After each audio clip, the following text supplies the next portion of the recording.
escola do mundo, onde eu posso ensinar e aprender. A palavra da sabedoria é a nossa EBD. Deus é o nosso diretor, o Espírito Santo nosso professor. A Bíblia é a cartilha que ensina o caminho, a verdade e a vida. Deus é o nosso diretor, o Espírito Santo nosso professor. A Bíblia é a cartilha que ensina o caminho, a verdade e a vida.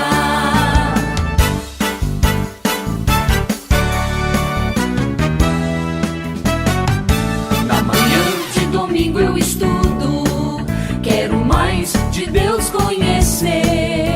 Acenda a luz para o seu caminhar, venha para a EBD. Deus é o nosso diretor, o Espírito Santo nosso professor. A Bíblia é a cartilha que ensina o caminho, a verdade e a vida.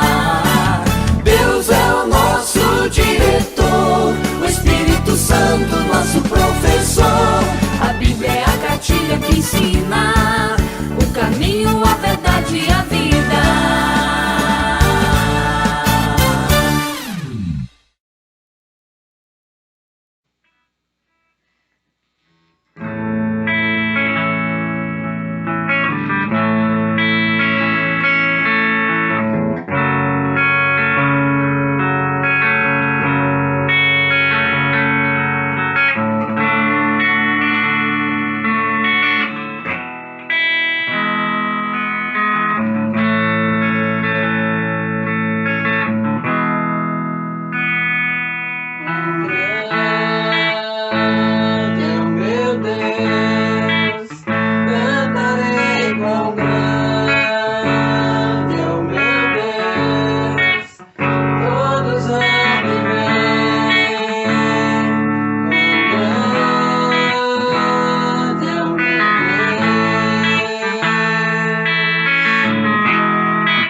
abençoa também o professor André, que vai estar Deus ministrando nessa escola dominical a tua palavra, Senhor. Em nome de Jesus. Amém.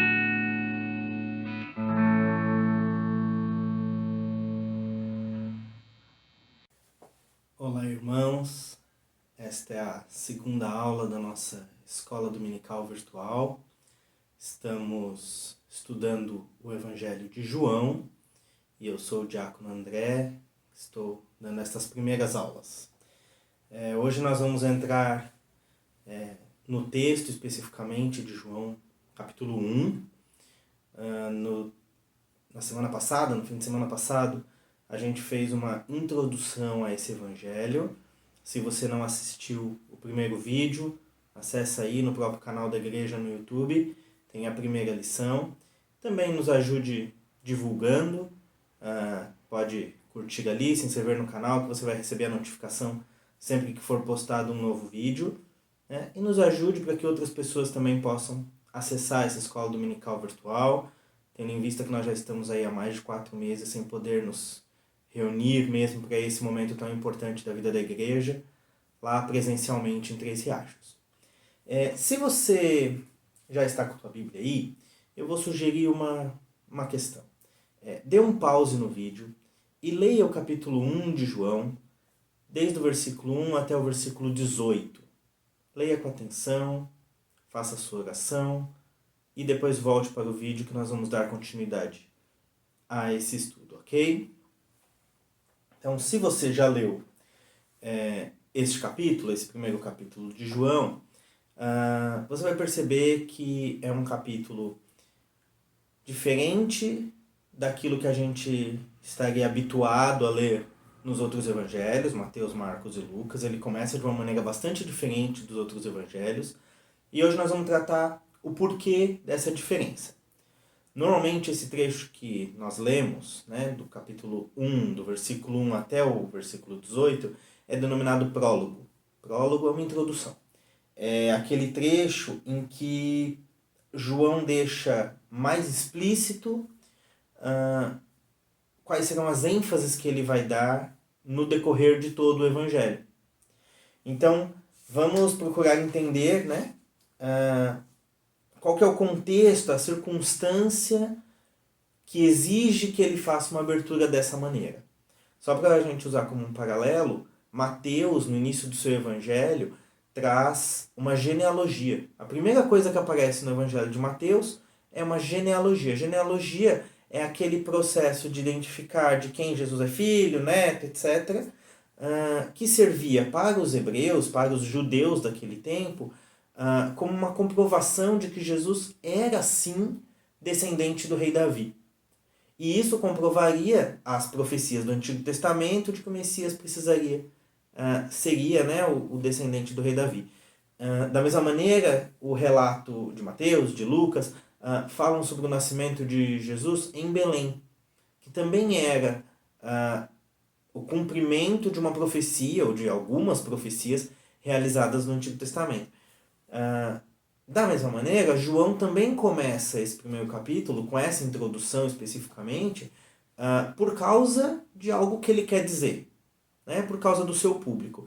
Se o público lá do Evangelho de Mateus eram os judeus, prioritariamente os judeus, no caso do Evangelho de João é um outro público.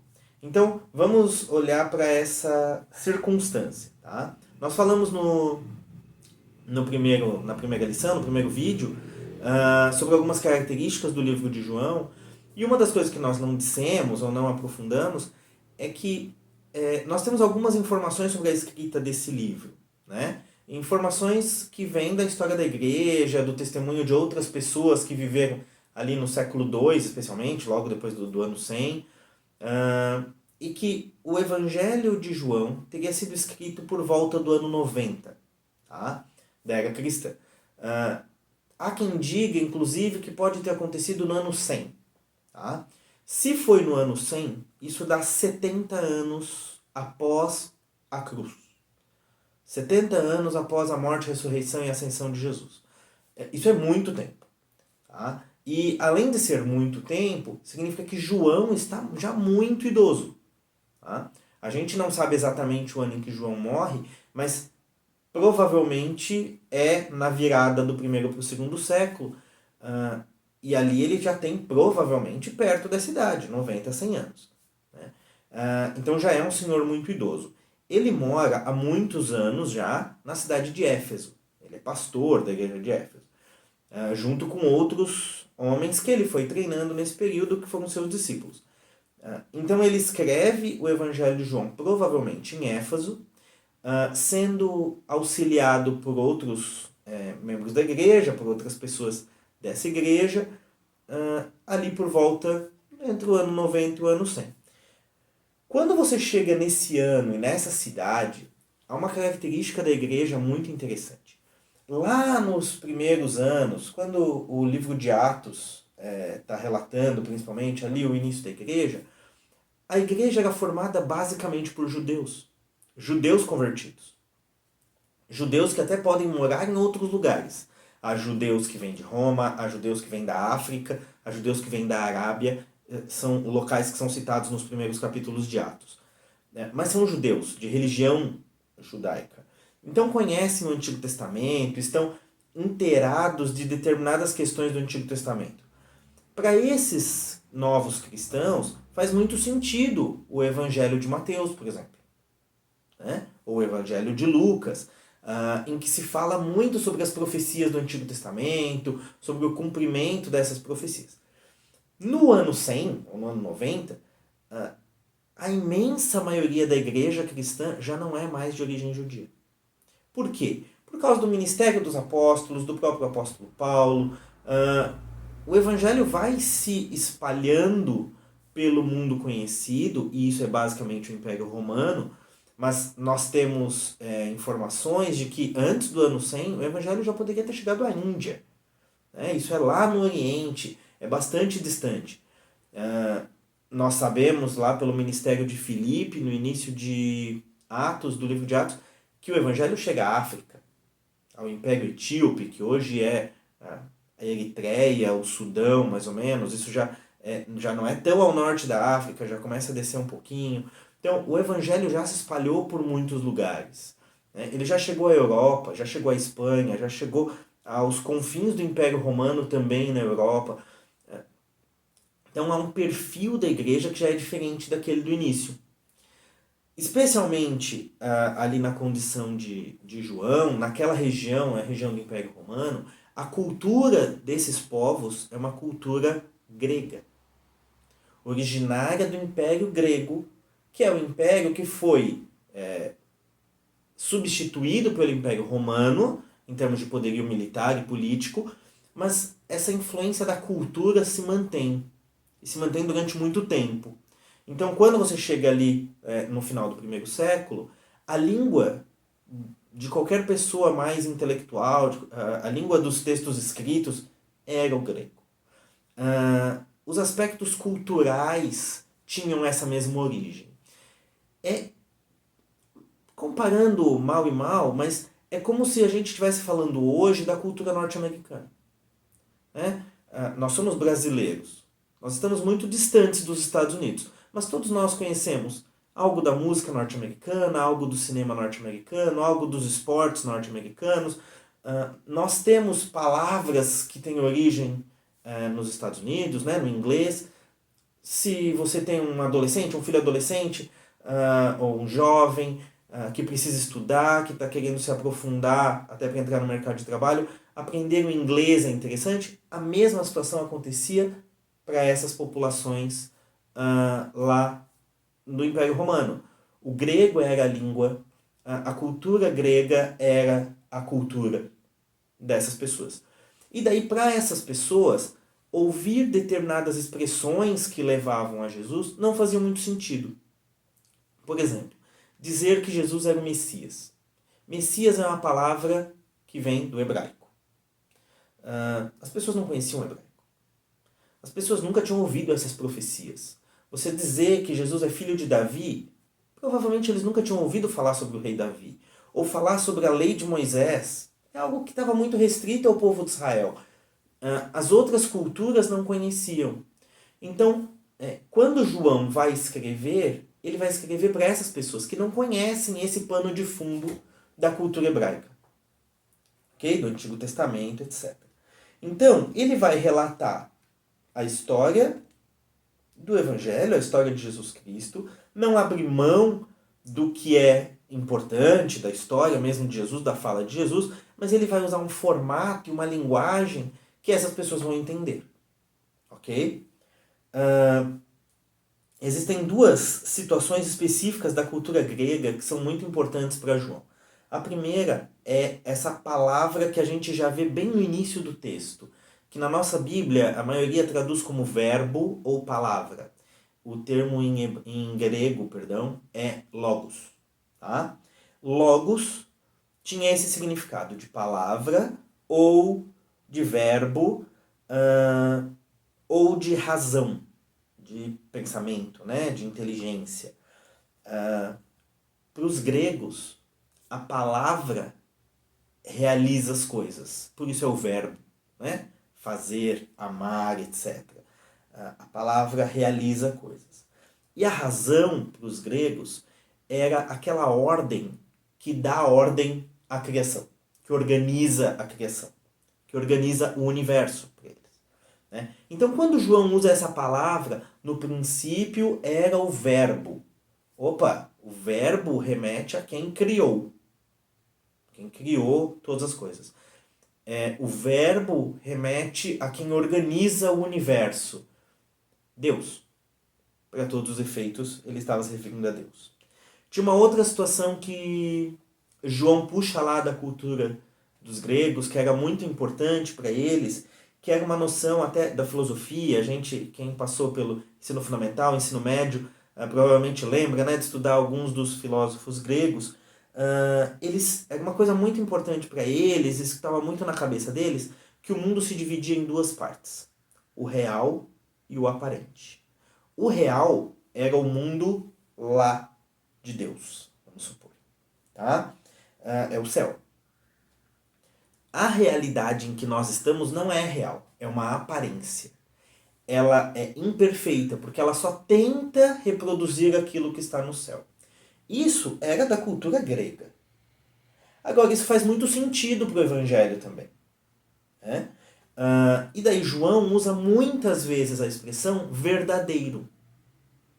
Né? Quando Jesus diz que ele é a luz verdadeira, quer dizer que existe uma luz que não é verdadeira, que é imperfeita, mas ele é perfeito. Ele é a luz verdadeira que vem do céu para a terra, iluminar a terra. Ok? Da mesma maneira, a gente falou sobre o objetivo, né, na semana passada, o objetivo do livro, que João relata sinais feitos por Jesus para que os seus ouvintes, para quem lesse o texto, cresce. Então, os milagres são sinais. O que é um sinal? Ele traz a realidade verdadeira para que a gente possa ver. Ok? Então, existe um outro texto muito conhecido, nós vamos chegar nele depois, capítulo 2, versículo 11, em que está escrito assim: com este deu Jesus princípio a seus sinais em Caná da Galileia, manifestou a sua glória e os seus discípulos creram nele. Então o milagre serve para manifestar, para mostrar a glória, aquela realidade que é do céu, que não é da terra, mas que ele trouxe para que a terra, para que os habitantes da terra tenham acesso. Então, isso são coisas importantes da gente entender, porque João traz esse tipo de explicação porque percebe que os gregos vão entender dessa forma. Ele não está fugindo da essência do Evangelho de maneira nenhuma. Tudo isso é a verdade do Evangelho. Jesus criou todas as coisas, nós vamos ver isso daqui a pouco. Jesus criou pela sua palavra, ele é o verbo mesmo. Mas quando você explica dessa forma, aquelas pessoas daquela cultura vão entender melhor do que se lesse em Mateus, por exemplo. Tá? Outras duas coisas que são muito importantes nesse texto e no livro de João em geral, é que ele é uma resposta a especialmente duas heresias. O que são heresias? Tá? Heresias, em geral, não são mentiras completas, né? São ênfases exageradas em alguma parte da verdade. O que eu quero dizer com isso? Vamos ver essas duas heresias, né? A primeira heresia era de uma parte dos judeus mesmo, que falava de João Batista como se João Batista fosse o Messias, né? Eles exageravam o papel que João Batista teve. João Batista é importante. João Batista é o último profeta do Antigo Testamento, na verdade. A história dele está relatada em poucos detalhes, também poucas coisas são faladas, mas está contada no Novo Testamento, bem no início do Novo Testamento. Mas ele é o último profeta, depois de 400 anos sem profeta nenhum, tá? Aquele período que a gente chama de período interbíblico, vem um profeta que é João Batista, o último antes de Jesus. Então ele é muito importante, obviamente ele é muito importante. Só que naquele tempo havia pessoas que diziam que João Batista era realmente aquela pessoa enviada por Deus e prometida por Deus, etc. Havia uma fascinação, porque João Batista era realmente muito interessante, né? Ele usava roupas de peles de animais, comia mel silvestre e gafanhotos, morava no deserto, batizava as pessoas, muitas pessoas foram lá para ser batizados por ele, inclusive o próprio Jesus e os seus discípulos. Então não há nenhuma crítica a João Batista por parte do evangelista João, mas há colocar João Batista no seu lugar. Por isso, bem ali no comecinho, né, ainda no capítulo 1, nós temos lá no versículo... Vamos voltar aqui no versículo 15. João testemunha a respeito dele e exclama: este é de quem eu disse, o que vem depois de mim tem contudo a primazia, porque já existia antes de mim. Então, João Batista falando de Jesus e dizendo, este é aquele de quem eu anunciei. Então, o evangelista João, o apóstolo João, fala de João Batista em diversos lugares, justamente com esse objetivo, de combater essa heresia, que era um valor exagerado que os cristãos, que os judeus estavam dando a João Batista. Numa segunda heresia, essa mais complexa, inclusive essa muito mais difundida até muitos anos depois, e há outros livros do Novo Testamento respondendo a essa heresia, se chama gnosticismo. Eu vou simplificar aqui o gnosticismo, tá, gente? Não dá pra gente aprofundar tanto no que ele seja.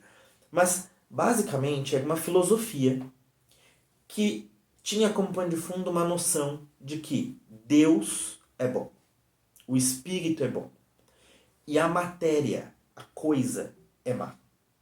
Só que eles levavam isso a um nível bastante absurdo. Como se Deus, por ser bom, não pudesse tocar a matéria. Porque a matéria é má. Em si, a matéria é má. Isso quer dizer que Deus não pode ter criado nada. Não pode ter criado a matéria.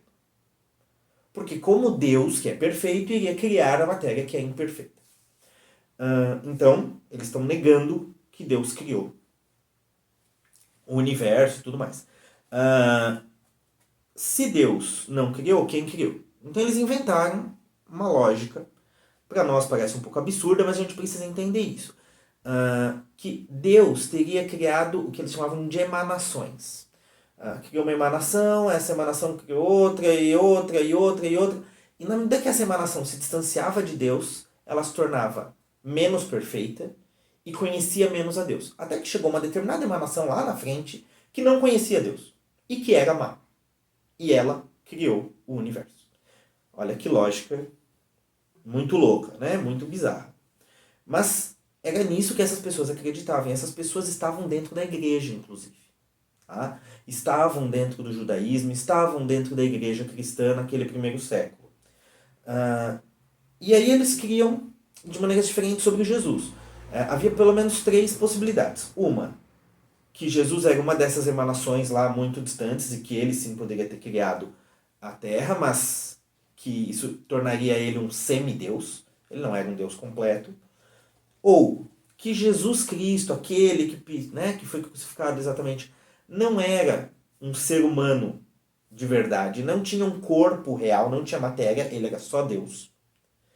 Então ele só se parecia ser humano, e isso quer dizer que ele não foi crucificado de verdade, ele não morreu de verdade, ele não ressuscitou de verdade, porque ele nem era um ser humano. E essa heresia especialmente durou muitos séculos na igreja. E uma terceira heresia, uma terceira forma de se pensar essa heresia, era que Jesus era um homem normal, em que no batismo entrou o Espírito de Deus, e que habitou nele durante algum período, e que saiu dele antes da crucificação. Então ele só era meio Deus durante o seu ministério terreno, mas nem antes nem depois ele não era Deus. E ele morreu e etc. Tá? Por quê? Porque nessa concepção o Deus Espírito não pode sofrer, por exemplo. Né? Não pode morrer. Essa doutrina, essa heresia do gnosticismo, destrói o Evangelho, de todas as maneiras. Porque destrói a divindade de Jesus Cristo e também destrói a humanidade de Jesus Cristo. E nós sabemos que as duas coisas são fundamentais. Tá? Então, João está respondendo a isso. Tá? Nós lemos ali o capítulo 1, do versículo 1 ao versículo 18. Eu só vou enfatizar algumas questões. Tá? Enfatizar alguns trechos que falam sobre isso. E como é importante que a gente compreenda esse capítulo. Né? Não apenas para a gente compreender o Evangelho de João, mas para a gente compreender a nossa fé. Então, lá no comecinho, vamos lá no versículo 1, né? No princípio era o Verbo, e o Verbo estava com Deus, e o Verbo era Deus. Ele estava no princípio com Deus. Todas as coisas foram feitas por intermédio dele, e sem ele, nada do que foi feito se fez. O Verbo, então, o poder que criou todas as coisas, ou a palavra que criou todas as coisas, já existia no princípio. O que a gente lembra quando a gente fala no princípio? Gênesis 1:1. No princípio criou Deus o céu e a terra. No princípio é quando não existia nada, só existia Deus, e Deus toma a iniciativa de criar do nada, sem usar nada, nenhuma matéria-prima, ele cria tudo que existe. Pela sua palavra. E disse Deus, haja luz, e houve luz. Ele falou. Por isso a palavra, o verbo. Tá? Então, Jesus, a palavra, nós vamos ver por como João relaciona a palavra a Jesus, estava lá no princípio e criou todas as coisas. Foi ele que criou, é Deus que criou todas as coisas. Lá no versículo 10, vamos lá no versículo 10. O verbo estava no mundo, o mundo foi feito por intermédio dele, mas o mundo não o conheceu. O mundo rejeitou a Deus. João está resumindo em uma frase o que aconteceu lá no Gênesis capítulo 3, o primeiro pecado, né, o pecado original, e tudo o que vem acontecendo de lá para cá. O mundo, o ser humano especialmente, rejeitou a Deus. E todo o universo sofre por causa disso. E no versículo 14, um versículo que provavelmente nós sabemos até de cor, se não sabemos, é um ótimo versículo para nós decorarmos. E o Verbo se fez carne e habitou entre nós, cheio de graça e de verdade. E vimos a sua glória, glória como do unigênito do Pai. Então, o Verbo é Deus. E ele se faz carne, ou seja, ele se torna humano de verdade. Tá? E ele habita entre nós. Então, ele é completamente Deus e ele é completamente ser humano. E o fato de ele estar entre nós, ter habitado entre nós, lembrem, né, o nome dele é Emanuel, Deus conosco, né, isso está lá em Mateus, isso significa que Deus se mostra em Jesus Cristo para a humanidade. Ele mostra a sua glória, a glória de Deus. Tá? Ninguém, no versículo 18, ninguém jamais viu a Deus. O Deus unigênito que está no seio do Pai é quem o revelou. Então, ninguém no Antigo Testamento nunca tinha visto Deus, tirando Adão. Adão e Eva lá no jardim puderam ver a Deus de alguma maneira, né? Eles conversavam com Deus no jardim. Mas Jesus, quando vem, revela quem Deus é. E isso vai ser uma coisa muito repetida no Evangelho de João. Tá?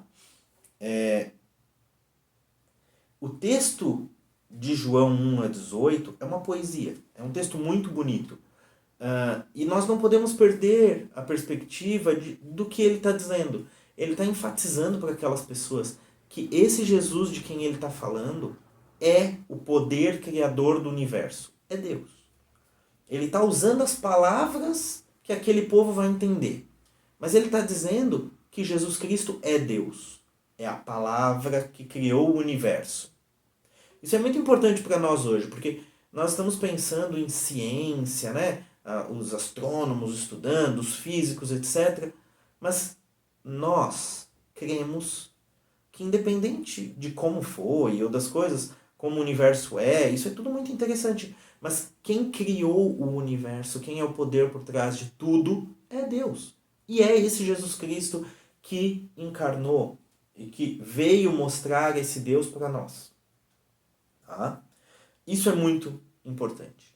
E nós temos que lembrar lá do objetivo do livro, que nós vimos na semana passada. O objetivo do livro é que em todas essas coisas nós creiamos que Jesus Cristo, esse Jesus de quem João está falando, que encarnou, que fez milagres, que falou isso e falou aquilo, esse é o Filho de Deus. O Cristo, o enviado de Deus. Aquele que foi prometido, então os judeus sabiam das promessas, mas ele veio para todos que creem em seu nome. E ele vem, se revela, mostra a Deus para nós. E daí, eu gostaria de encerrar com um versículo que está ali, ainda nesse capítulo 1, no versículo 12, e que diz assim para nós: Mas a todos quantos o receberam, deu-lhes o poder de serem feitos filhos de Deus, a saber, aos que creem no seu nome, os quais não nasceram do sangue, nem da vontade da carne, nem da vontade do homem, mas de Deus. A vontade é de Deus. Deus tomou a iniciativa. Se revelou através de Jesus Cristo e o plano é simples. Quem crê, quem recebe Jesus, porque lembra que a humanidade não recebeu a Deus. Mas aqueles que o recebem, que creem no seu nome, que creem como João gostaria, que Jesus é o Cristo, Filho de Deus, quem crer nisso terá vida em seu nome. Será filho de Deus.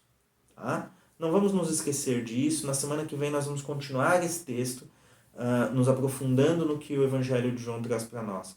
Mas a mensagem central do Evangelho é essa. Jesus é sim Deus. É o Filho de Deus que se revelou para nos mostrar o próprio Deus e para nos dar vida. Ok? Vamos orar para encerrar? Senhor nosso Deus, muito obrigado, Pai, pela sua palavra. Muito obrigado porque nesse plano maravilhoso o Senhor tomou a iniciativa. Mesmo quando nós estávamos distantes e não aceitávamos, não recebíamos o Senhor.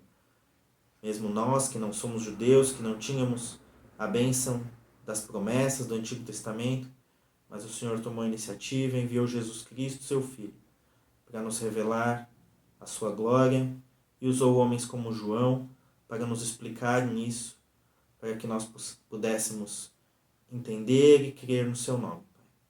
Que a sua palavra faça esse trabalho na nossa vida, no nosso coração. Em nome de Jesus. Amém.